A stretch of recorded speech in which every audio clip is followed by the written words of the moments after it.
Hi there, welcome to my channel. My name is Natalia and this is Natalia Talks About. In this video I'm going to show you our staircase transformation. If you like this video, please give it a big thumbs up and make sure to subscribe. I don't think I showed you really clearly in the first initial house tour vlog of what our stairs look like, so I will insert a picture here, and then you've got the stairs coming up here down here to the side.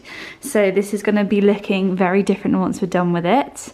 The sofa's actually going to go under the stairs. We're hopefully going to get a corner unit, and then the TV will either go there or here, and maybe a mirror or something here on the side. And eventually we'll get a staircase, not a staircase, eventually we'll get some spindles here and a banister, and we'll probably get rid of this handrail here. Safe to say it wasn't the prettiest. It kind of felt a bit of a hazard as well. So I really couldn't wait to tackle this change because I knew it was going to be so dramatic and it has made such an impact. Okay, so what does the staircase look like? Well, let's go and see. Okay, so here is the final product of the stairs. As you can see, the sofa just comes underneath it, and we have an oak and glass staircase.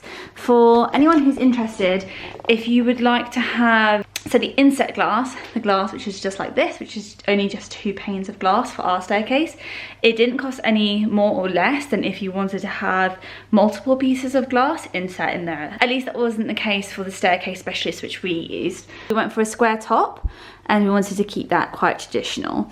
Now we've kept some lights up because we actually had some lights here over Christmas, and we quite like the way that it looks, but these are actually just some little twinkly fairy lights from Primark.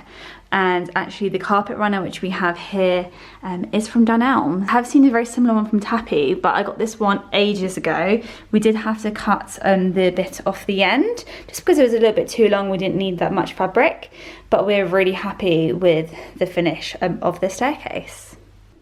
One thing I forgot to mention is that with the carpet runner as well, we do have underlay underneath it, and we had it fitted by a professional carpet fitter just so that it had a better finish. Process which we had was that we initially took off all the old carpet.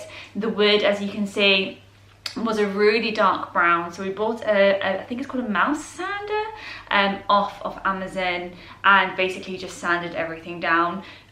We were initially going to try and hand sand it, and my goodness, there'd be no way that we could have really done that. So we knew we were going to put a carpet runner down the middle, so we weren't too fussed about getting the middle sanded, but we knew that the edges were going to be visible, so those all had to be sanded down.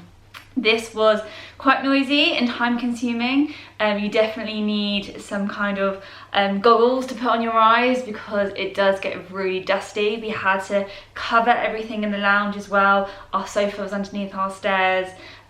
So yeah, we had to cover everything to make with dust sheets just to make sure that we tried to keep things as clean as possible, but there was a lot of hoovering and noise throughout the process, but it was so worth it. So yeah, we didn't actually have to worry about how we were going to walk up and down the stairs. That was something which, you know, I was worrying about initially, but because we left the middle of the staircase unsanded, when we were painting, we could just paint literally either side. And then we can continue to use our stairs because we don't have a downstairs bathroom or downstairs toilet or anything like that. So that was something that we had to consider. Now for the paint which we use on the stairs, there were a few options that we were looking at. In the end, we actually went for, I think it's a Rust and Olsen paint which had a chalk finish.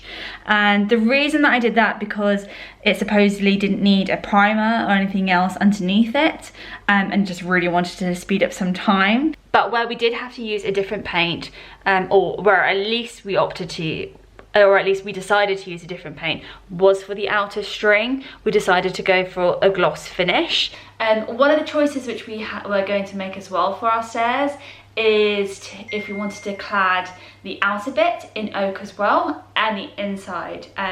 Obviously that does cost more money, but that wasn't actually the reason that we decided to not do that. Actually, looking at our staircase, I really liked keeping some of it white, and you know, it did save a little bit of money, so let's be honest, that does factor in. So for the outer bit of the stairs, I will put the name of whatever that's called there on the screen. And we did actually have to sand everything down, and then we repainted it with Dulux, I think it's called, once, pure brilliant white gloss paint. So you only have to do it once, as per the name. Who would have thought? Happy that we did that as well, because it just gave it a much fresher look. That's something also to factor in, is the amount of time that it takes to do this kind of things. But you know, for us, we're happy to do as much as we can as possible, just so we could save a little bit of money, because installing an oak and glass staircase, which is the final design that we went for, is a little bit spenny. We are really happy with the final product, and really it brings the whole room together. So thank you so much for watching this video. I hope that you enjoyed it, and I'll see you in the next one. Bye!